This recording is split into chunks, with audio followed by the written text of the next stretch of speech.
Hi, I'm Manny Vacchiano with BiopharmIQ, and today I want to talk to you about clinical trials. Every biopharma investor needs to understand clinical trials at least to a certain level. And today I want to talk about the phases and events of clinical trials. I want to talk about how companies report out these events of clinical trials. Then I'm going to discuss how these trials affect the value of a company. And this is really about risk reduction. And finally, I'm going to talk about the resources and tools that we provide on bpiq.com for retail and institutional investors. It's a level playing field on bpiq.com. If we look at clinical trials in a little bit of detail, we see that trials begin by the filing of an IND, which leads to the initiation of a phase one, and then there will be progression to phase 2 and phase 3 if things go well, and then a filing for approval, which hopefully leads to an approval by a target date.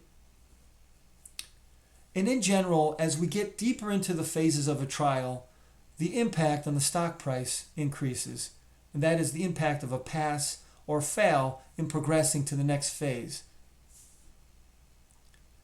The next slide gets into more detail about this. In phase 1, we're typically looking at safety. Phase 2, we're looking primarily at a more robust efficacy. Phase 3, we've got our top line primary and secondary endpoints that, if met, will lead to an NDA filing for a small molecule or a BLA filing for a biologic, which hopefully in the end leads to approval by some target date for a regulatory agency, which in the US we call the PDUFA date. Now along the line here we have report outs that come from the companies, the sponsors, typically, and these will be report outs about when a phase might initiate or start. There are interim report outs. For example, there are DSMB, Data Safety Monitoring Board, go, no-go decisions along the way. Typically negative potential for investors since there's more downside risk than upside risk in those go, no-go decisions. But there can also be interim efficacy readouts, for example, at a biomedical meeting. And then there's a final readout for a trial, the final readout of results. And as we go from phase 1 through the deeper phases of a trial, if all goes well, and as we get to these more deeper readouts like the final results, the impact on the stock price increases. Now there are a lot of nuances and a lot of variations that affect these trials. No two trials are the same. And they also affect how much a readout is going to affect the stock price. The variations include the size of the trial, the duration of the trial, whether it's a registrational trial, that's the final phase before a submission for approval. Exactly what is going to be reported is often different and sometimes not entirely clear to investors before the report out. And when it's going to occur is often not precisely known, although we typically, as we get close, we'll learn what quarter a report out is going to occur in, and that typically means in the second half of the quarter. There are nuances like the type of readouts, as I talked about on the prior slide. In addition, the importance of an asset to a company. Is this the only asset of a company? Wow, this clinical trial and the readouts are probably super important for the stock price of that company. If it's the 11th asset for a small market indication, then the impact of this readout of the clinical trial is probably much lower. And what is success for a readout? Many times it's not perfectly clear, it's not black and white. If the readout was actually a positive readout, a successful readout. Often things are complicated. So sometimes a company will report a positive readout and the stock price might drop significantly. Now, how do we learn this information?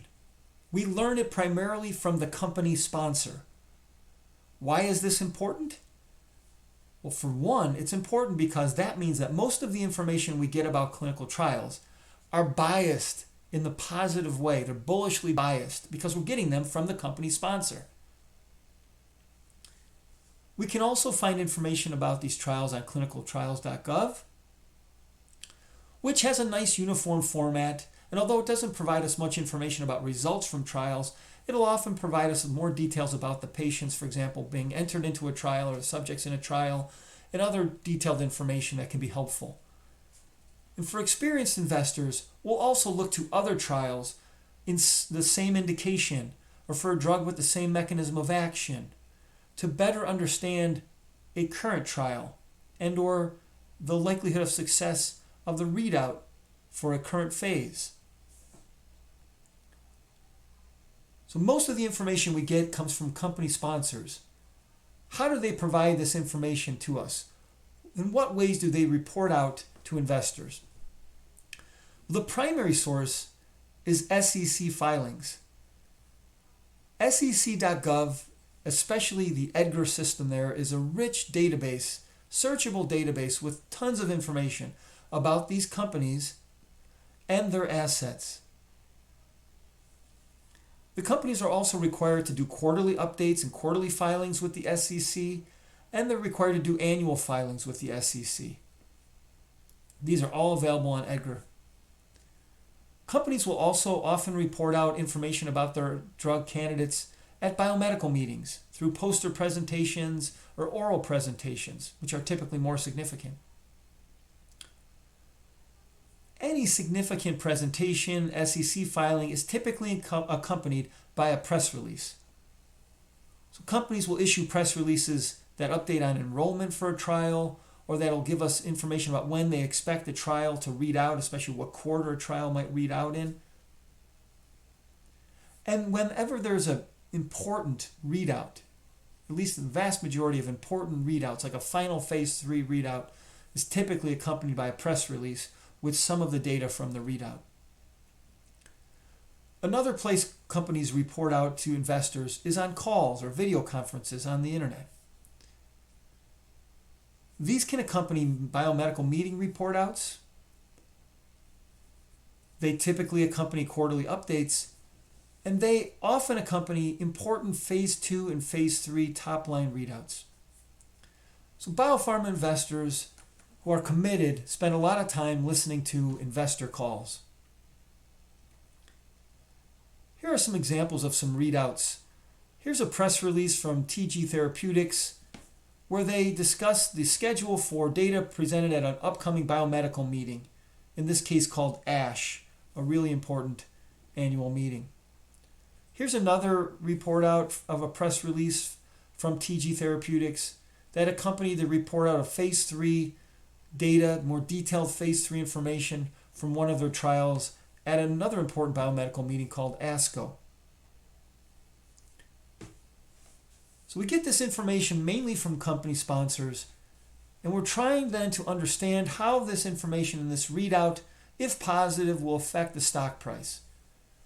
To try to predict this and understand this better, we really need to understand risk and the risk reduction that occurs when an asset moves from one phase successfully to the next phase. And that's the subject of this slide. However we value a company, which is essentially trying to understand whether the stock price looks cheap or expensive given a potential readout, we will use the probability of success, some fraction of 1, in our equation. I include in this slide data from a publication from Wong et al., which provides some general information of probability of success at various phases just for trials in general. There are a lot of nuances, as I mentioned, of a trial, so it's really important to try to understand the trial, a particular trial, to really hone in these probabilities of success. But in general, a phase 1 has about a 66% chance of getting to phase 2, which has about a 49% chance of getting to phase 3, which has about a 59% chance of getting a final approval. And if one looks at a phase 1 asset and says, what are the odds overall that a phase 1 asset will eventually reach the finish line and get approved? That's about a 14% chance, a 21% chance for phase 2, and a 59% chance for phase 3 assets.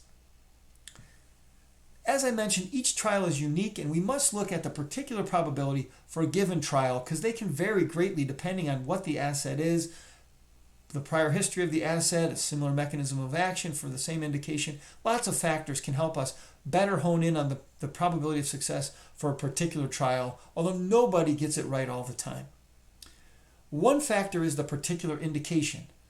For example, cancer has a lower, assets that are in cancer have a lower chance of success, a lower probability of success in each of the phases as you see here.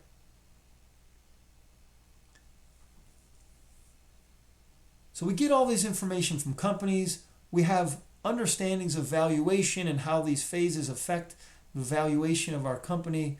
How at bpiq.com do we help investors wade their way through all this? Well, we provide a number of resources to help you. Our Catalyst calendar is a super important resource. We are looking at all these press releases, SEC filings, all this information companies provide to give updated information about when their assets are likely to read out, when their clinical trials are likely to read out. And that's provided in a searchable, filterable form in our Catalyst database, our Catalyst calendar. And I encourage you to check it out to find key upcoming events and companies of interest to you. We provide more than just the potential date, the likely date of a readout. We provide details about the drug itself and the history of a drug in this trial in our drug indication cards. We also provide information there about the mechanism of action for drugs. Next, we look at indications and we look at assets and the importance of an asset in an upcoming clinical trial event, and we identify those that to us look like they're most likely to be big movers. As part of this, we look for stock option data because stock option data can help to give us more confidence that what looks like an important event, this is a phase 3 top-line readout of the only asset for a company, and we can look at the stock option data and really get more confidence that, yeah, that looks like it's going to be a big mover event. If there's clearly a pass or a fail at this readout, that should really be a big mover event. And for biopharm investors, whether you're an institutional investor or you're a retail investor, these big mover events are what can really juice us up. So we help you identify those and save you time at bpiq.com. And finally, we provide educational information like this video, which I hope you have found interesting. So we look forward to you checking out our various resources on bpiq.com, and we wish you the greatest success in your investing in small and mid-cap biopharma companies.